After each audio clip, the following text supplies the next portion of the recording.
Alors, bonjour à tous. Euh, j'ai longtemps hésité sur la forme, vous m'entendez bien? Oui, que j'allais donner à cette intervention. Je ne savais pas trop si j'allais juste parler en tant que thérapeute spécialisée dans le trauma ou si j'allais vous expliquer exactement pourquoi j'étais devenue cette thérapeute. Et j'ai décidé que ça aurait un petit peu manqué de courage que de ne pas vous expliquer ce qu'il en était vraiment. Et je crois que dans le monde de la protection de l'enfance, une des choses qui est importante aujourd'hui, c'est justement d'avoir du courage.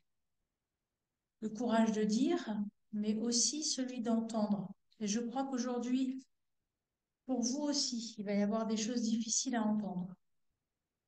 Le courage de voir, mais vraiment, sans détourner le regard, sans minimiser. Courage de soutenir au quotidien, comme pendant la procédure judiciaire. Le courage de dénoncer et peut-être un vague espoir que la justice ait le courage de se réformer. Et puisque, comme vous l'avez compris, il va me falloir du courage, je vous demande d'être indulgent si par moment j'ai besoin de me référer à mes écrits. Alors, comment est-ce qu'on devient thérapeute spécialisé en trauma? Pour moi, le chemin, il a été un peu long, sinueux.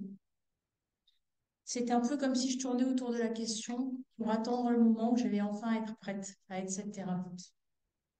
Après une formation de juriste, je me suis sentie appelée par le journalisme. Après quelques années de pratique et en même temps de formation en psychologie, je me suis retrouvée à diriger un magazine qui s'appelle Psycho Enfant, que j'ai dirigé pendant une douzaine d'années, et période pendant laquelle je me suis formée à différents types de thérapies et au trauma. C'est après ce parcours que je suis devenue thérapeute, spécialisée dans le trauma et en même temps engagée dans la protection de l'enfance depuis maintenant à peu près 15 ans. Cette intervention, comme vous l'aurez compris, est vraiment au croisement des axes majeurs de ma vie.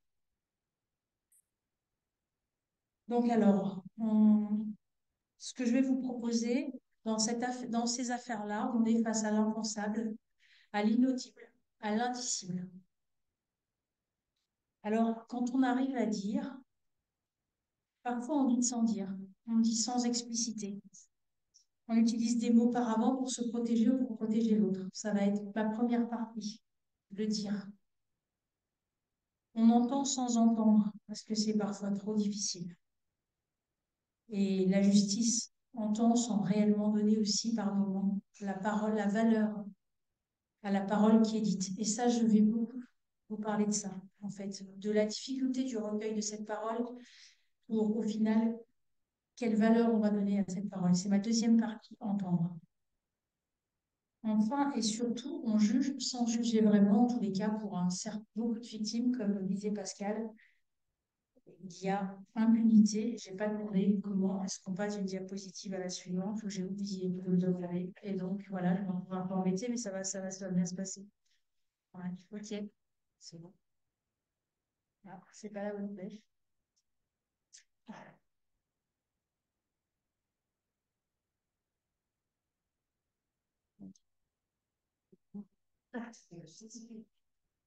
là, non.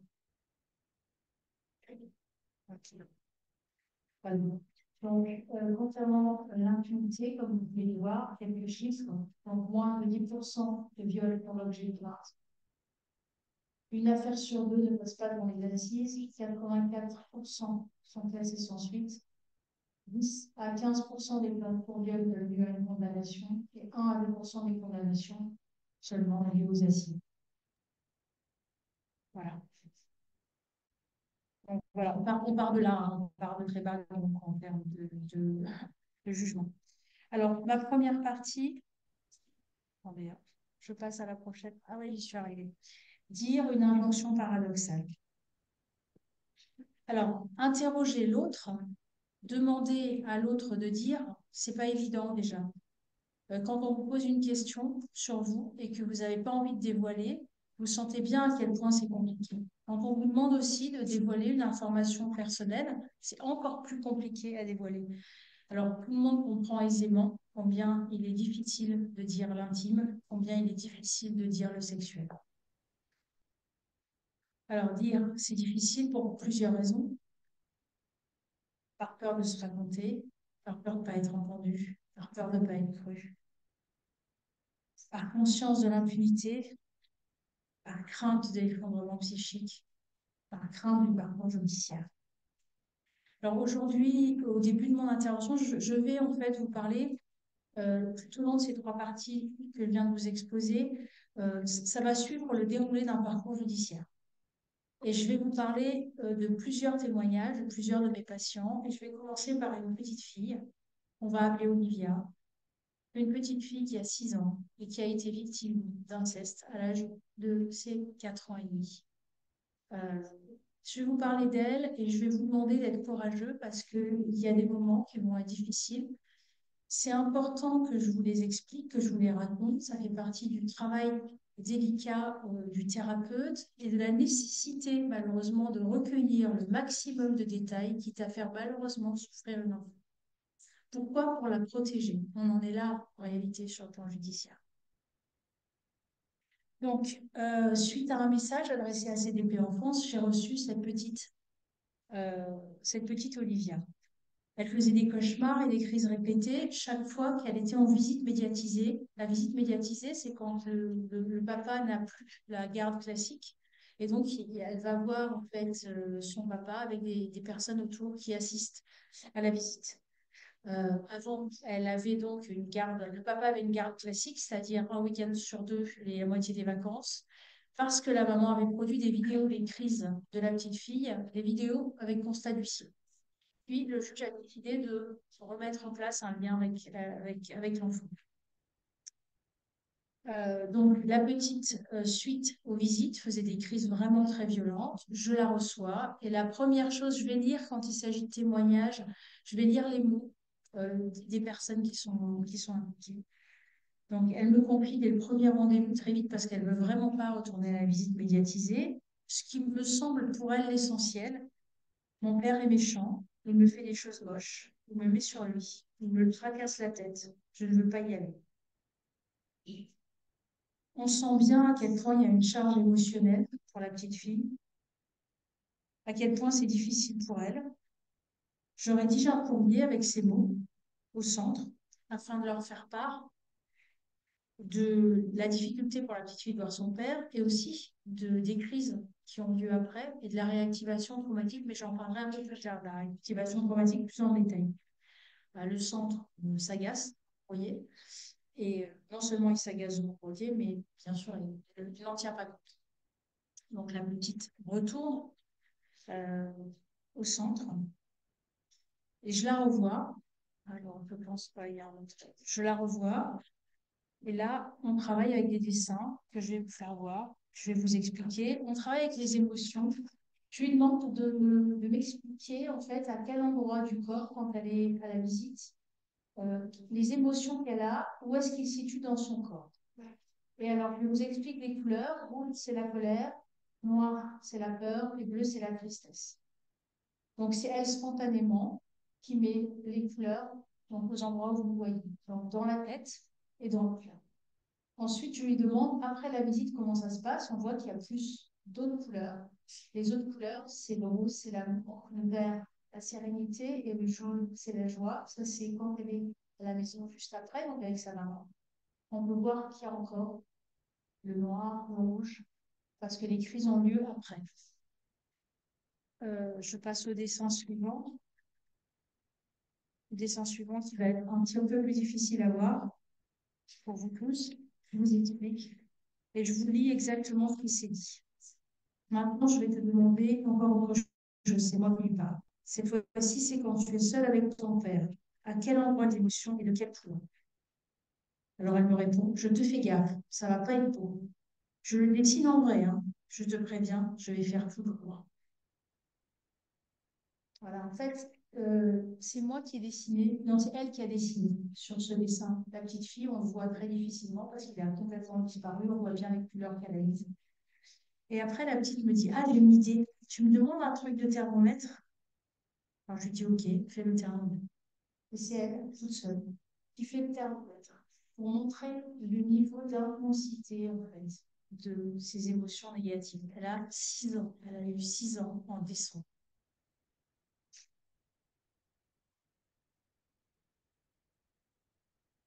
Donc, après chaque visite avec son papa, elle fait des crises violentes, répétées, comme je vous l'ai dit, à la maison, à l'école. Elle me dit qu'elle a des images qui viennent dans sa tête, qu'elle veut les chasser. Elle a la terreur qui arrive et des crises qui se répètent quand elle croise des hommes chauds. Vous aurez compris que son papa est chaud. Elle fait des cauchemars et elle a aussi des actes d'auto-agressivité envers elle-même. L'école, son médecin et moi, on fait tous une information préoccupante. Qu'on ait 6 ans, 15 ans, 40 ans ou plus, chaque fois qu'on se retrouve à dire, chaque fois qu'on se retrouve en contact avec son trauma, il y a une réactivation traumatique. Pardon, j'ai des difficultés avec le changement de l'échelle. Donc là, vous pouvez voir la réactivation traumatique de différentes manières dont ça peut se présenter en fonction des personnes, en fonction des gens. Ça peut aller très loin, comme vous pouvez le voir. Scarification, automutilation, tentative de suicide, effondrement, décompensation, perte de contact avec soi, dépression. Euh, la réactivation traumatique, c'est vraiment ce qui rend le travail aussi de recueil de la parole difficile. Parce que en même temps, on doit obtenir cette parole pour la justice et en même temps, on sait que ça va causer des difficultés, des gros problèmes à la personne qui est là et qui dit.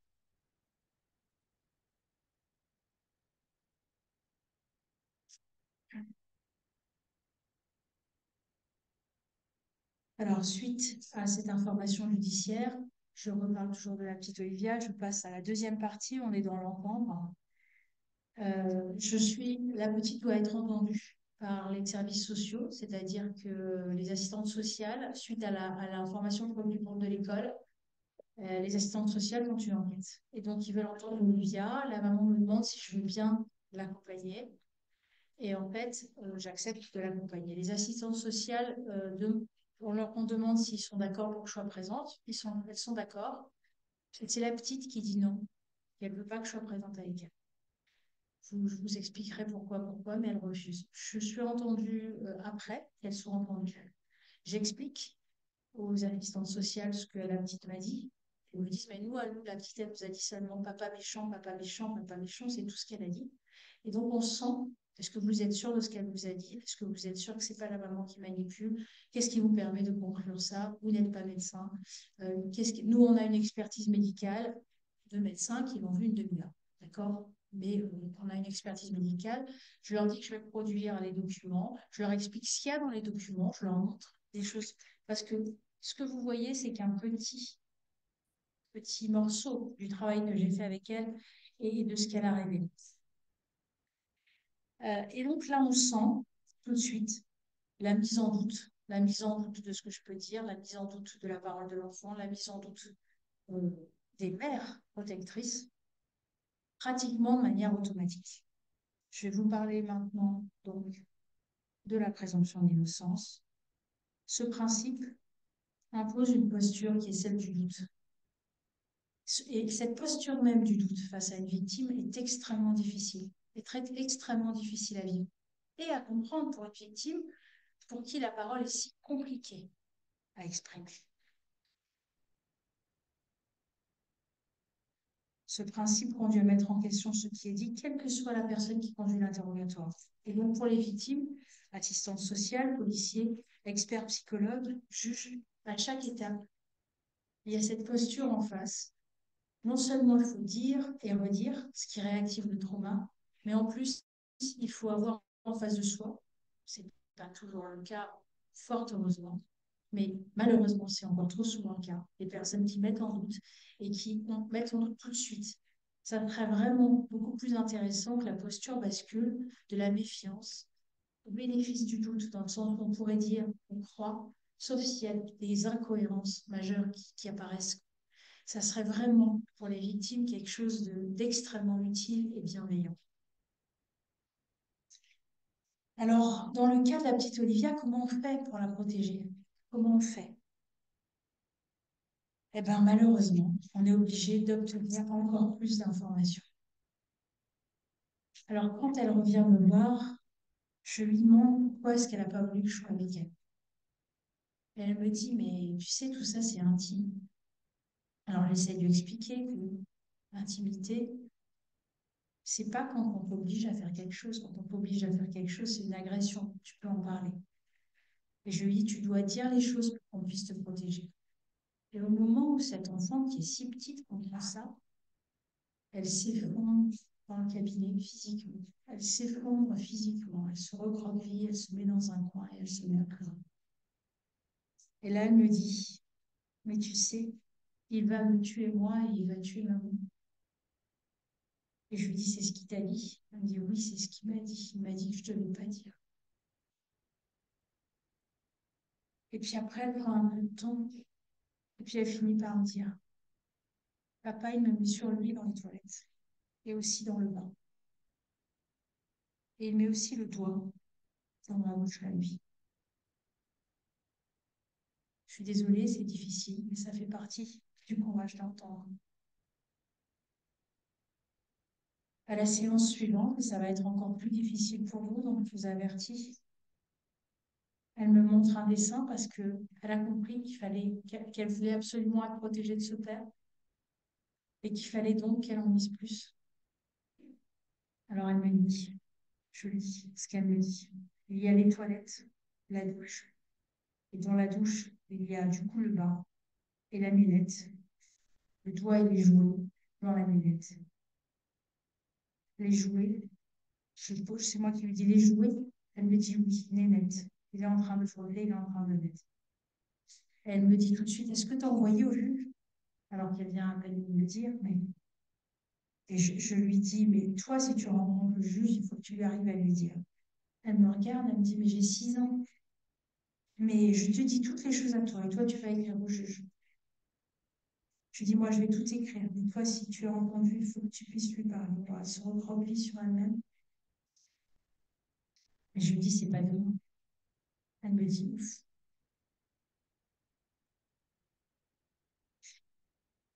Voilà. Donc, j'ai envoyé plusieurs rapports directement au procureur.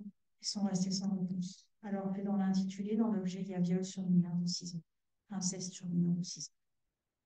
L'avocat me dit, parce qu'il y a une audience bientôt, qu'il est possible que le papa récupère une droit de visite. Je voulais vous faire constater par cet exemple à quel point il est douloureux de dire et de chercher à faire dire ainsi à un enfant. Et je voulais aussi vous montrer toutes les réactions traumatiques qui sont liées, mais ça va être aussi le cas dans les prochains exemples que je vais vous donner. Et ce qui est terrible dans tout ça, c'est quelle valeur elle a, cette parole qu'on a eu tant de mal à obtenir. Quelle valeur elle a sur le plan juridique, cette parole. Si encore elle avait de la valeur. Mais pour les victimes, en réalité, enfin, on fait tout ça, on fait souffrir une enfant, parce que de ma posture de thérapeute, même si je cherche à l'aider, j'ai aussi la sensation de la faire souffrir puisque je contribue en fait à cette réactivation traumatique. En réalité, pourquoi? Si encore la parole était une preuve, mais comme l'a expliqué Sylvien Pascal, c'est même pas une preuve, c'est même pas un commencement de preuve, c'est juste un élément de preuve. Et il y a une autre affaire connue qui le montre très très bien. Dans l'affaire PPDA, il n'y a qu'une seule victime qui n'est pas prescrite. Il y a beaucoup plus de 40 victimes qui ont porté plainte. Elle en est où cette affaire? Ben, nulle part. Alors, on parlera de la prescription un peu plus tard, mais euh, c'est effarant. Moi, je ne peux pas dire autre chose que c'est effarant. Alors, je vais vous parler maintenant. Ne pas entendre et ne pas informer, c'est dénier la réalité victimaire. Donc, c'est une autre affaire où il y a deux jeunes filles. Une est présente parmi nous aujourd'hui et elle a voulu que je cite son prénom. Vous ne saurez pas laquelle des deux. Deux jeunes filles donc de 16 et 17 ans, victimes du même agresseur. Les affaires sont censées être jointes. L'agresseur est, il a été déféré, incarcéré, en préventif pour viol sur sa belle-fille, Claire, et agression sexuelle sur son amie syrienne. Bah, il a récemment été libéré, ce monsieur. Mais surtout, on n'a pas prévenu, en fait. C'est-à-dire que personne n'a été prévenu, aucune des deux victimes n'a été prévenue. Il n'y a aucune date d'audience. Les dossiers ont été disjoints, alors que c'est quand même logique que ce soit le même agresseur que les dossiers restent joints. Et alors, encore mieux, la plainte a été perdue. La plainte d'une des filles, des jeunes filles a été perdue. Donc, je vous laisse imaginer la violence que cela représente pour ces victimes. Une véritable déflagration proche d'un effondrement psychique, notamment pour celle que je suis. On assiste chez elle à des résurgences de symptômes qui ont été soignés, qui allaient mieux. Là, maintenant, il y a de nouveau des cauchemars, des angoisses, sentiments d'isolement, perte de contact avec soi-même. Elle me dit, j'ai un sentiment d'incompréhension, d'insécurité. Pourquoi il a été libéré alors qu'on n'a pas été au courant, alors qu'on nous avait promis qu'il ne serait pas libéré? On peut le croiser maintenant dans la rue, j'ai peur qu'il nous retrouve, qu'il nous fasse du mal. C'est terrifiant. J'ai peur qu'il ne soit pas condamné pour ce qu'il a fait. Ces deux jeunes filles n'ont pas été informées comme tant d'autres. C'est la première chose qu'une maman m'a dit ce matin en rentrant. Elle m'a dit, mais ça fait des semaines, des mois que j'attends. J'attends de savoir quelque chose. Elle parlait de déni de justice. Donc, beaucoup de victimes parlent de cette difficulté de l'attente et de à quel point c'est un vrai problème. Pour elle, c'est comme si, et je vais vous parler maintenant d'Alice et de son témoignage et de ce qu'elle dit de l'attente, c'est une lente torture.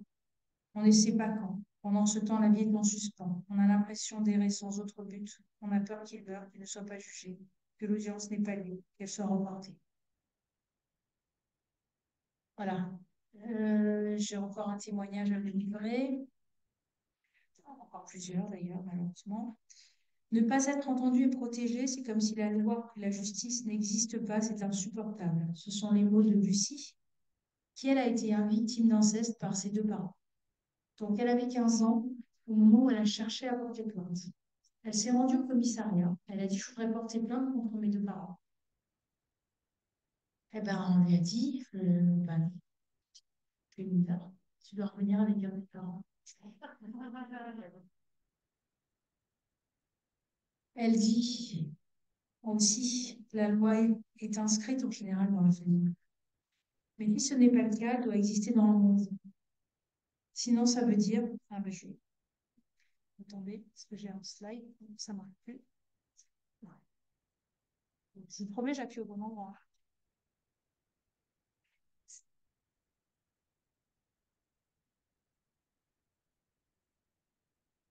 Merci.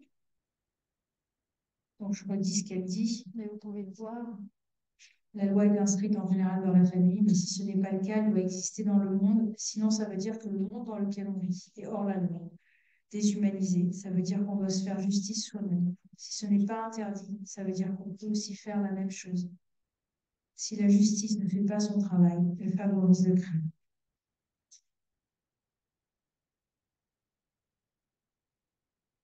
Je vais passer à la dernière partie, juger une réalité et des mots qui blessent les victimes. Je vais vous parler d'abord des règles juridiques qui blessent. Il y a la non-rétroactivité des lois pénales. Je ne sais pas si vous savez exactement ce que c'est. Le principe, c'est qu'un texte, en matière pénale, ne peut pas être rétroactif. Je vais prendre un exemple. Je pense à la prescription. En fait, on a eu 10 ans de plus pour porter plainte. Bien, en réalité, ce nouveau délai de prescription ne s'appliquait qu'aux infractions qui avaient lieu après la promulgation de la loi et donc ne s'appliquait pas aux victimes antérieures à la promulgation de la loi. Comment expliquer ça aux victimes, en fait? Comment leur dire, maintenant, on a 10 ans de plus pour porter plainte, et toi, tu ne pourras pas porter plainte. C'est la même chose avec la prescription glissante. Récemment, il y a eu la prescription glissante qui a été votée.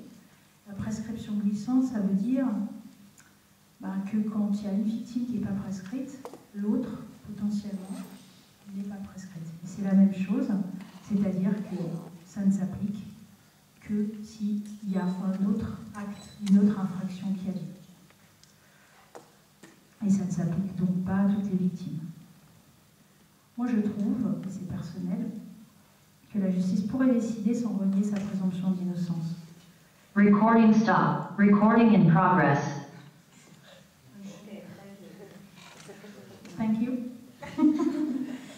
Que la justice pourrait décider, donc, sans renier sa présomption d'innocence, d'appliquer immédiatement, comme elle peut le faire parfois en matière civile.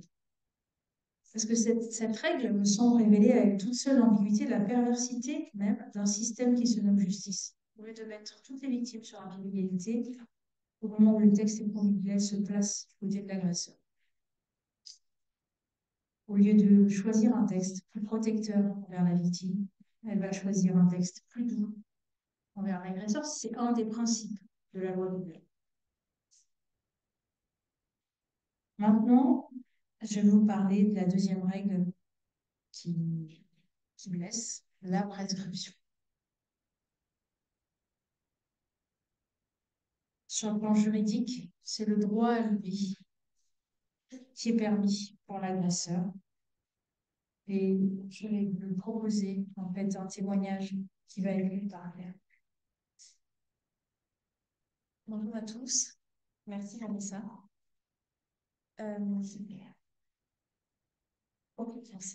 Je vais prendre la parole sous ma casquette de psychologue et de thérapeute. J'ai demandé à Vanessa, c'est très récemment, si je pouvais me joindre à elle pour lui parler d'une situation, de la situation de Sonia. Sonia est une personne que j'accompagne depuis quelques années dans mon cabinet. Sonia a eu très récemment 48 ans. Et Sonia, très récemment, juste avant ses 48 ans, s'est rendue en gendarmerie pour déposer plainte et a appris qu'en effet, dans son cadre à elle, son cas, il y avait prescription et que c'était trop tard. Sonia a écrit une lettre à la personne qui l'a agressée et elle a accepté aujourd'hui que je vous livre son témoignage et donc je vais vous lire la lettre de Sonia. Alors certains mots peuvent être assez durs aussi, je préfère prévenir la salle, mais je reviens sur ce qu'a dit Vanessa tout à l'heure, sur le courage d'entendre aussi. Je le vécu déjà. Ok. Donc je vous lis la lettre de Sonia. Mon oncle, mon tonton, mon violeur. Je ne sais pas comment t'appeler tellement que la simple évocation de ton nom me dégoûte. Il y a bien longtemps, nous étions des enfants, tes deux petites nièces. Nous avions 5 et 7 ans. Tu sais, nous t'aimions, nous t'adorions. Tu étais notre tonton de la ville. On se faisait des dédicaces à la radio. Tu nous faisais rire et jouer.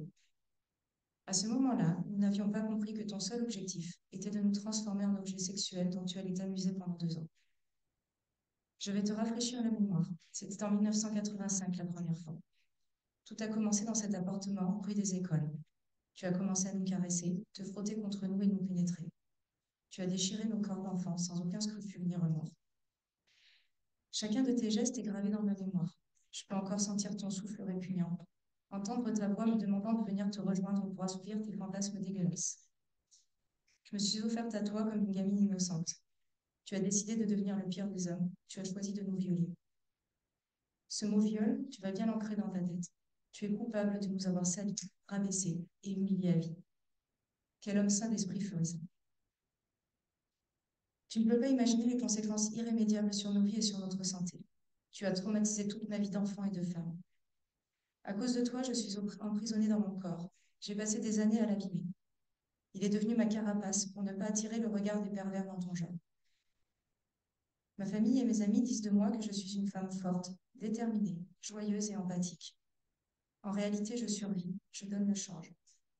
Je suis fragile, écorchée et toujours en colère. À cause de toi, j'ai grandi avec la rage au ventre.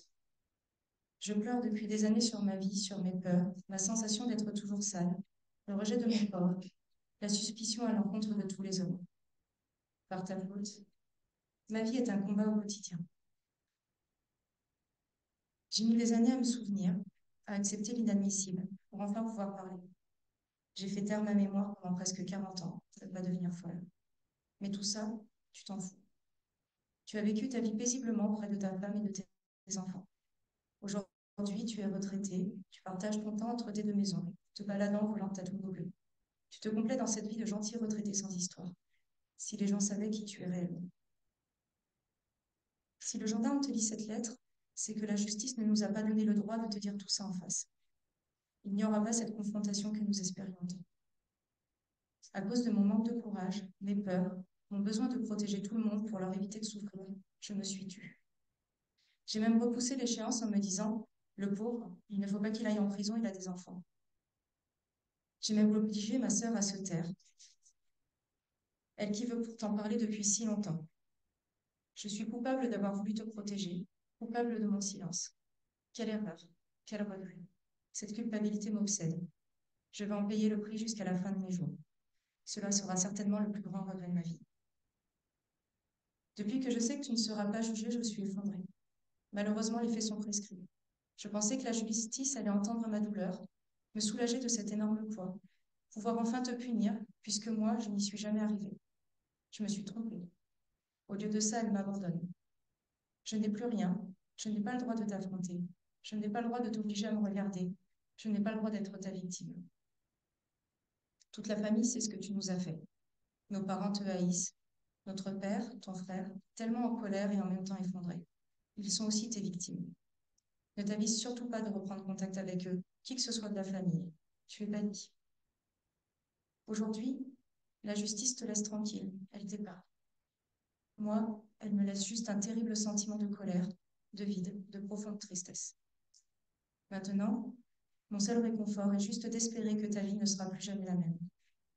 En effet, grâce à cette audition libre, ta famille va savoir. Elle aura toujours le doute en te regardant. Tu ne mérites pas de vivre comme un bon père de famille, un gentil mari ou un futur grand-père qui n'aura de cesse d'être excité par le sexe de sa petite fille. Par-dessus tout, je souhaite qu'on ne te confie jamais tes petits-enfants, même une seule seconde. Face à nos accusations, tu vas certainement être lâche comme tu l'as toujours été, mais tu connais la vérité. Je me souviens bien de toi, de ta façon d'être, avec ton sourire, ton air niais et ta voix presque féminine. Tu es un homme sans charisme et sans courage. Tu vas vouloir te faire passer pour une victime de calomnie, mais les gendarmes ne sont pas dupes.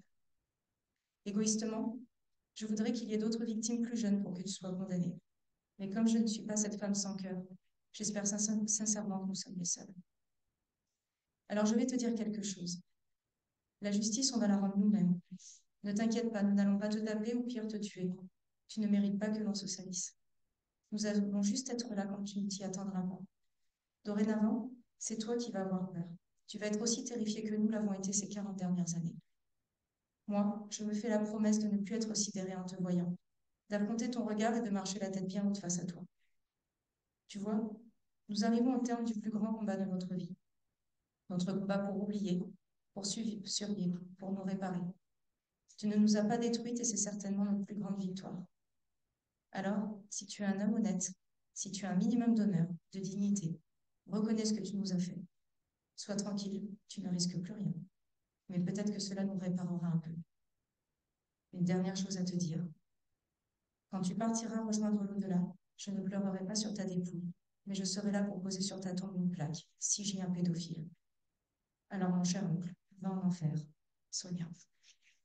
Je vous remercie d'avoir écouté. C'est bon.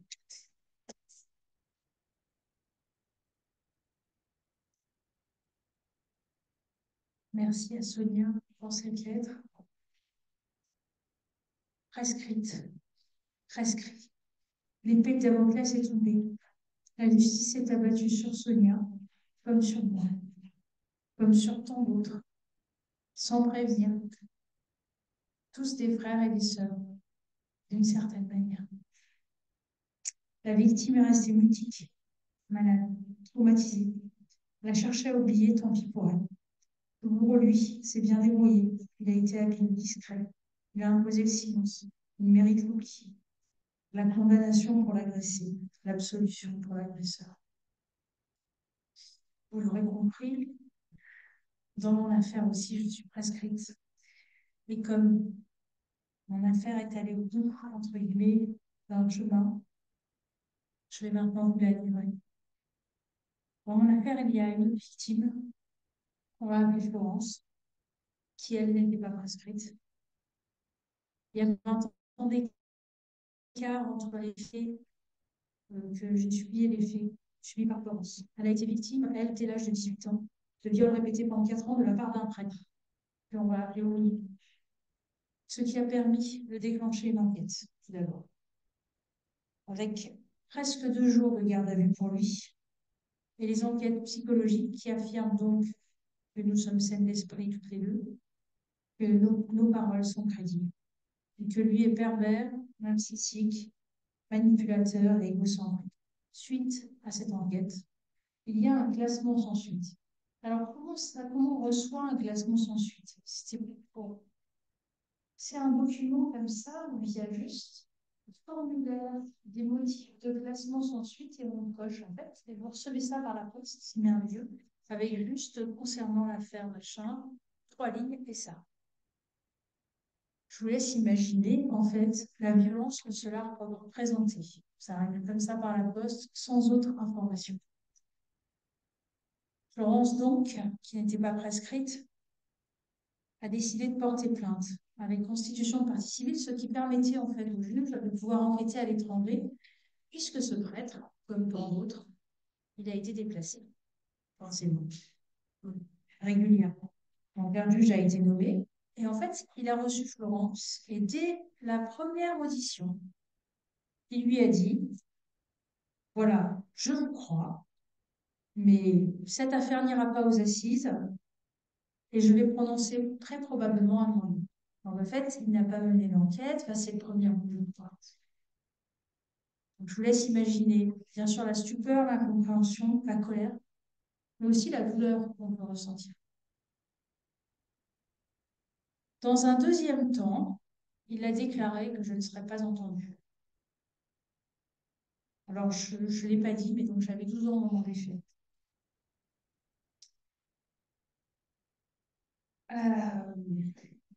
Désolée, il a décidé que je ne serais pas entendue au mépris de ce que ressent une victime, au mépris de la parole qui aurait peut-être pu révéler quelque chose de neuf, au mépris de ce qu'aurait révélé n'importe quelle enquête sérieuse. Et c'est un moment de ma vie qui m'est impossible d'oublier, un moment où j'ai ressenti dans mon corps une sensation d'implosion dans toutes les cellules de mon corps, qui m'a laissé en état de sidération pendant plusieurs jours. Je vais maintenant vous lire des passages de la décision qui a eu lieu après la constitution de partie civile.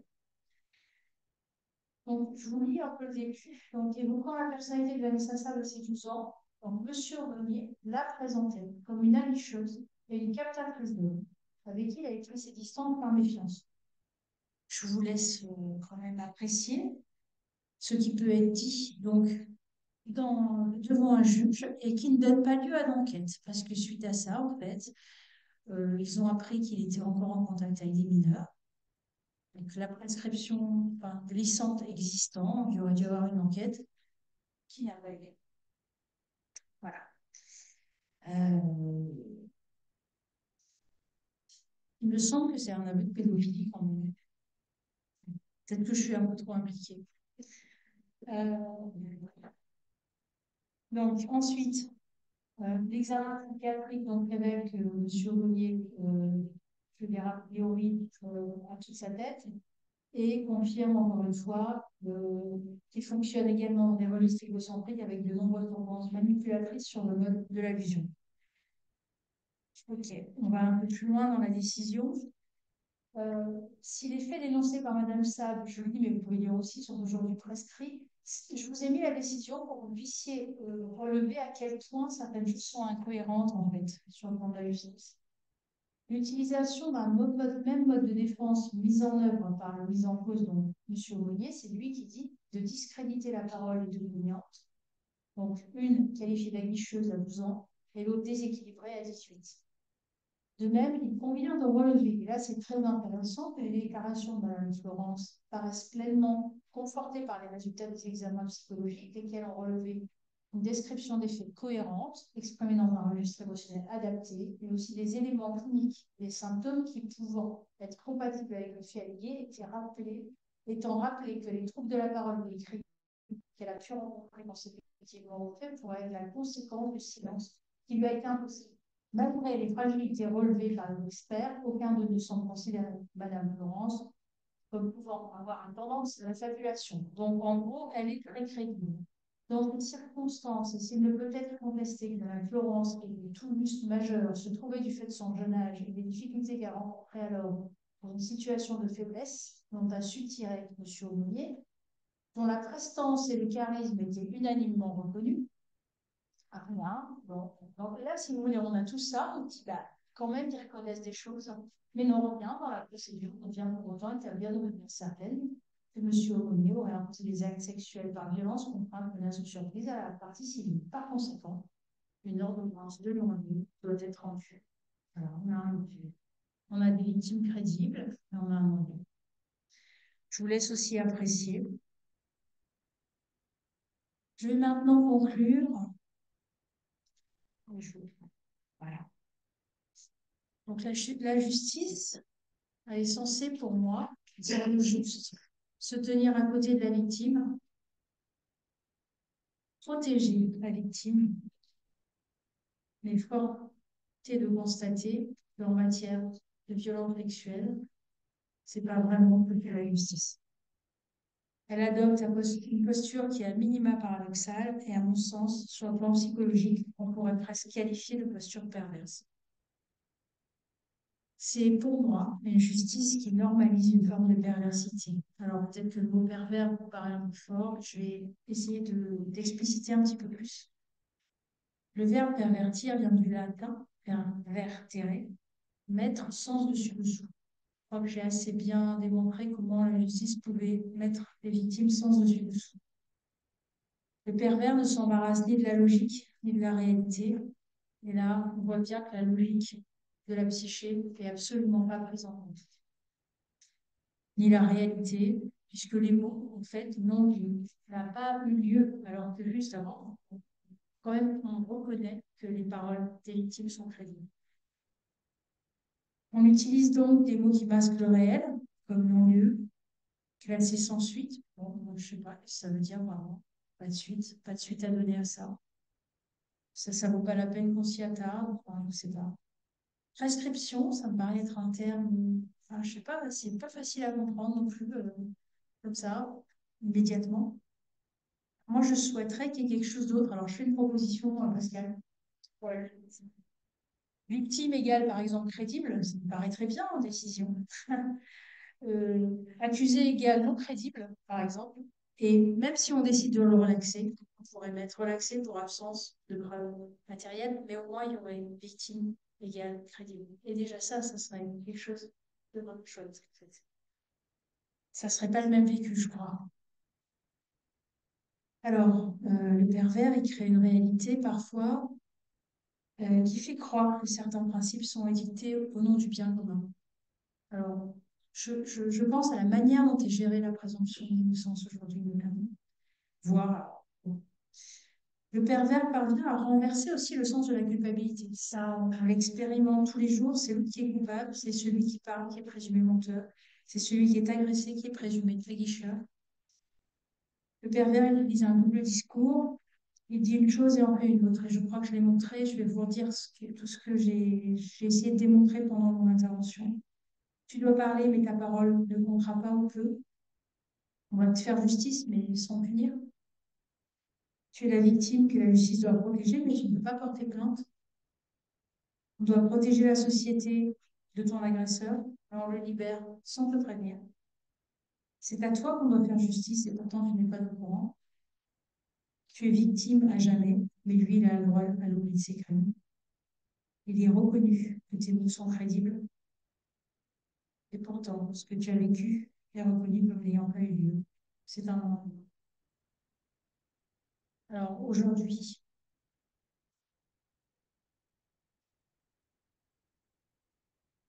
malgré ce non-lieu, je voudrais vous remercier à tous de m'avoir aujourd'hui entendu. Et à travers ma voix, d'avoir entendu tous ceux et toutes celles qui n'ont pas été entendus, maintenant non plus, tous ceux qui sont aussi restés sans voix. Alors, au nom de tous, merci de nous avoir écoutés. Maintenant, je peux passer la parole au juriste.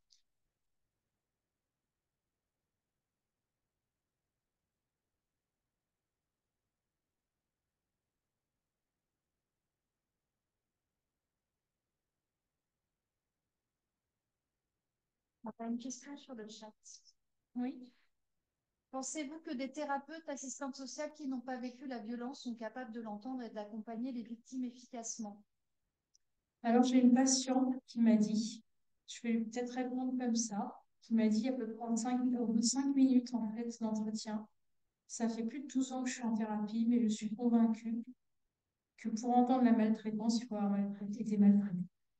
Alors, je ne pense pas qu'on puisse tirer de règles générales sur la question. Je pense que l'empathie, c'est quand même quelque chose qui est universel et qui fait qu'on doit pouvoir entendre. Mais il y a certainement, quand on a vécu soi-même, il y a une compréhension qui est dans les cellules du corps et qui fait qu'on peut enrober, en tous les cas, ou entourer la victime autrement, avec la solidité qu'on a acquise par le travail et en même temps avec la sensibilité. On la comprend vraiment complètement. Voilà, si ça répond à la question.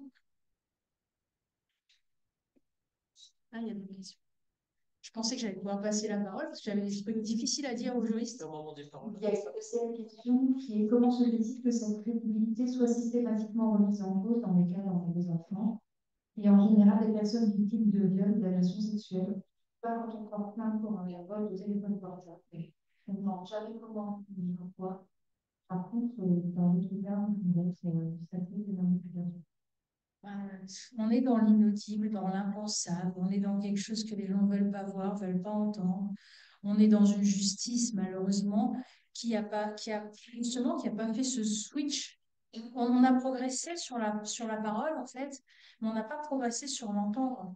On a progressé sur le fait de dire, mais on n'a pas progressé sur le fait de croire, en tous les cas, et ils ne sont pas formés non plus. La plupart des gens vont revenir à la formation, mais les gens ne sont pas formés à entendre la parole avec une formation adaptée. On voit bien d'ailleurs, parfois, je vais me permettre de dire ça, mais quand on est entendu par des gendarmes, on n'est pas entendu de la même manière que par des policiers, parce qu'en réalité, ils ne sont pas tout à fait formés de la même manière.